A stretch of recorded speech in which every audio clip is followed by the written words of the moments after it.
नमस्कार, आप देख रहे हैं ब्रेकिंग बिहार। अभी हमारे साथ चिराग पासवान जुड़े हुए हैं। आपको पता है चिराग पासवान के बिहार आते ही राजनीतिक तापमान बढ़ जाता है। चिराग जी, आप आते ही एयरपोर्ट से आज वैशाली गए थे दुष्कर्म पीड़िता से मिलने के लिए और आपने वैशाली एसपी से बात भी किया। नहीं, बिल्कुल। देखिए, जिस तरीके से ये घटना घटी थी, पिछले महीने 20 तारीख की ये घटना है, जब एक मासूम बच्ची उसको अगवा करके और 6 दिन के बाद 26 तारीख को उसकी लाश मिलती है। और लाश जिस हालात में मिलती है, ग्रामीणों का स्पष्ट कहना है, परिवार वालों का कहना है कि उसके साथ जिस तरीके से दुष्कर्म हुआ, और स्वाभाविक बात है भाई, कोई 6 दिन तक आपको पालने पोसने के लिए तो नहीं अगवा करके लेके जा रहा है, उसने यकीनन आपके साथ कुछ ना कुछ दुष्कर्म किया ही होगा। दुख इस बात का है कि पोस्टमार्टम रिपोर्ट में उस दुष्कर्म का कहीं पे जिक्र भी नहीं होता। उसमें भी जिस तरीके से गड़बड़ी की गई है पोस्टमार्टम रिपोर्ट में, ये अपने में दर्शाता है कि बिहार में भ्रष्टाचार की जड़ें कितनी ज़्यादा मजबूत हो गई हैं। मुख्यमंत्री लाख बोलें कि भैया हमारा जीरो टॉलरेंस है करप्शन को लेकर, पर अगर ये करप्शन नहीं है तो और क्या है? आप पोस्टमार्टम की रिपोर्ट के साथ आप गड़बड़ी कर देते हैं। मेरी वहाँ पे स्थानीय एसपी से मेरी बातचीत हुई, क्योंकि कई अभी ऐसे दोषी हैं, नामजद एफआईआर हुई थी, कई ऐसे दोषी हैं जो फरार चल रहे हैं। इस रिपोर्ट को लेकर ग्रामीणों में काफ़ी आक्रोश था। स्वास्थ्य मंत्री जी को भी मैंने वहाँ से बातचीत करने का मैंने प्रयास किया। बहरहाल मुझे लगता है आज रात तक मेरी उनसे बातचीत हो जाएगी, उनके संज्ञान में भी मैं ये विषय दूंगा।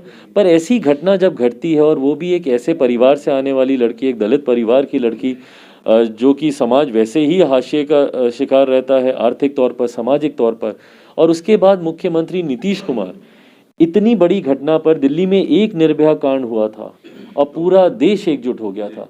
बिहार में दुख मुझे इस बात का है कि आए दिन विभिन्न जिलों से हमें ऐसी खबरें सुनने को मिलती हैं, और उसके बाद मुख्यमंत्री तो खैर कुछ बोलते नहीं है। शर्म आनी चाहिए उन नेताओं को, उन मंत्रियों को जो कि रिजर्व कॉन्स्टिट्यूएंसी से चुन के जाते हैं, जो अपने आप को अनुसूचित जाति जनजाति का नेता बताते हैं, और आज जब ऐसे परिवार के साथ ऐसी कोई घटना घटती है तो कोई एक सांसद, मंत्री, विधायक, नेता जाकर देखने को भी तैयार नहीं होता है। तो ऐसे में उस परिवार को आप किसके सहारे आप छोड़ेंगे? और हम लोग, क्योंकि कुछ दिन पहले मैंने पत्र के माध्यम से भी मुख्यमंत्री नीतीश कुमार जी को पूरी घटना की जानकारी विस्तृत रूप में दी थी, पर उसके बाद भी उनकी तरफ से भी कोई आगे कार्रवाई नहीं हुई। तो ये दर्शाता है कि भाई कहीं ना कहीं आप जाति के आधार पर आप लोगों को टारगेट करते हैं। कुछ समय पहले नालंदा, जो मुख्यमंत्री जी का गृह जिला है, वहाँ पे 2 दलित युवकों की गला रेत कर हत्या कर दी गई। और ये हत्याएं इसलिए भी हो रही हैं क्योंकि उस वक्त भी मैंने इस बात पे मैंने कहा था कि मुख्यमंत्री घोषणा करते हैं कि किसी दलित परिवार में हत्या होगी तो हम सरकारी नौकरी देंगे। भाई ये किस तरीके का प्रलोभन है? ये किस तरीके की योजना है? मतलब आप इनवाइट कर रहे हैं कि भाई दलित परिवार में जाओ, हत्या करो, ताकि उसके आधार पर उनके परिवार के सदस्यों को नौकरी मिले। बट बहरहाल अगर आपने ऐसी योजना का निर्माण भी किया है तो उसको कम से कम धरातल पर तो उतारिए। आज तक एक ऐसा दलित परिवार मुझे नहीं मिला जिनके यहाँ हत्या हुई हो और उनके आश्रितों में किसी को आपने नौकरी दी हो। डीएम एसपी से हम लोग, डीएम या प्रशासन से हम लोग बात करते हैं तो बोलते हैं कि भैया इस पर कोई नोटिफिकेशन ही नहीं आया अभी तक। तो इस तरीके से आपने माहौल बना दिया है, आप टारगेट कर रहे हैं लोगों को और उसके ऊपर मुख्यमंत्री खामोश रहते हैं। ये चिंता की बात है, दुख की बात है। ये चिराग जी, सहरसा में जिस तरह से पप्पू देव की मौत हुई है, पोस्टमार्टम रिपोर्ट ही काफ़ी है सारी बातों को बताने के लिए, लेकिन उस पर अभी तक किसी तरह का कोई आधिकारिक बयान नहीं है। देखिए, अब वही ये उन्हीं बातों में से एक बात है कि जहाँ पे शासन प्रशासन पता नहीं किन कारणों से एकदम चुप्पी साध लेता है। जिस तरीके से तस्वीरें उनकी सामने आई, वो तस्वीरें भी अपने में बयां करती है कि उनके साथ किस तरीके की प्रताड़ना की गई, किस तरीके से, और उसके बाद पता नहीं हार्ट अटैक की बात कर रहे हैं या क्या इन्होंने कारण दिया कि उससे इनकी मौत हुई है। बट वो तस्वीरें जो उनके आखिर की जो हैं वो अपने में दर्शाती हैं कि उनको कितना प्रताड़ित किया गया।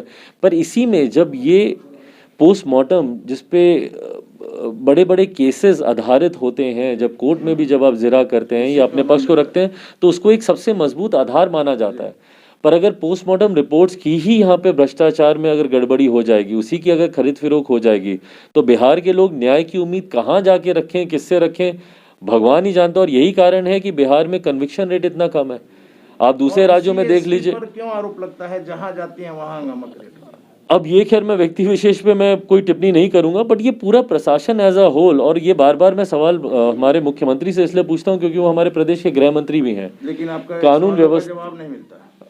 अब वो मुख्यमंत्री का संरक्षण प्राप्त है या तो इन लोगों को, जो भी ऐसे असामाजिक तत्व हैं, और यकीनन कहीं ना कहीं संरक्षण ही प्राप्त होगा। भैया आप पोस्टमार्टम की रिपोर्ट में आप गड़बड़ी कर देते हैं, आप निर्दोषों को आप सलाखों के पीछे भेज देते हैं, दोषी खुलेआम घूमते रहते हैं, तो कहीं ना कहीं ये दर्शाता है कि मुख्यमंत्री जी, इनकी सरकार का संरक्षण असामाजिक तत्वों को, अपराधियों को प्राप्त है।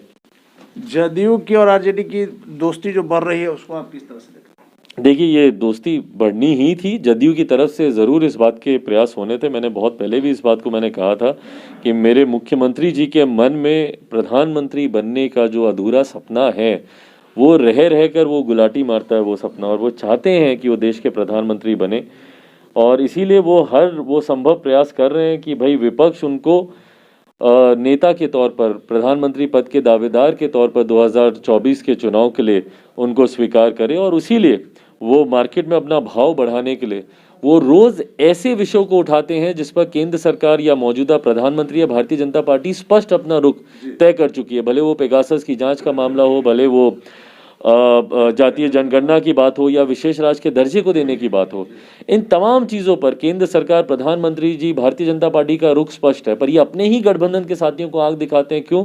क्योंकि इनके मन में ये लालसा है कि ये मौजूदा प्रधानमंत्री नरेंद्र मोदी जी के सामने प्रधानमंत्री बने, और इसीलिए ये गठबंधन, महागठबंधन के साथियों के साथ, विपक्ष के नेताओं के साथ ये अपनी सहानुभूति ज़्यादा दिखाते हैं, ताकि आने वाले समय में इनको प्रोजेक्ट किया जा सके। एक आखिरी सवाल है चिराग जी कि जिस तरह से आपके चाचा की पार्टी में टूट हुई है, और टूट भी हुआ है, तो मीडिया के प्रभारी और प्रवक्ता, और उन्होंने कहा है कि उनके साथ जाना मेरी सबसे बड़ी राजनीतिक भूल थी। देखिए, खैर मैं टिप्पणी नहीं करूंगा, क्योंकि मैं इस बात का पक्षधर नहीं हूं कि कोई दूसरी पार्टी में सेंधमारी करे या दूसरी पार्टी को तोड़ने का मैं कभी पक्षधर नहीं रहा। बट हाँ, जो दूसरी पार्टी से जो लोग लाइक माइंडेड लोग जो आना चाहते हैं, जो लोक जनशक्ति पार्टी रामविलास के साथ जुड़ना चाहते हैं और बिहार फर्स्ट, बिहारी फर्स्ट की मुहिम को आगे बढ़ाना चाहते हैं, हर उस व्यक्ति का स्वागत है। क्या कारण रहे, बात हुई है आपके साथ ही वो लोग जुड़ने ही वाले हैं? नहीं, बिल्कुल, तो जो भी आना चाहता है उनका स्वागत है। अब क्या कारण रहा कि वहां से उन्होंने क्यों छोड़ा, नहीं छोड़ा, वही बेहतर बता सकते हैं। बट जो भी आना चाहते हैं साथ में और बिहार फर्स्ट, बिहारी फर्स्ट मुहिम को आगे बढ़ाना चाहते हैं, हर उस व्यक्ति का स्वागत है। धन्यवाद आपका।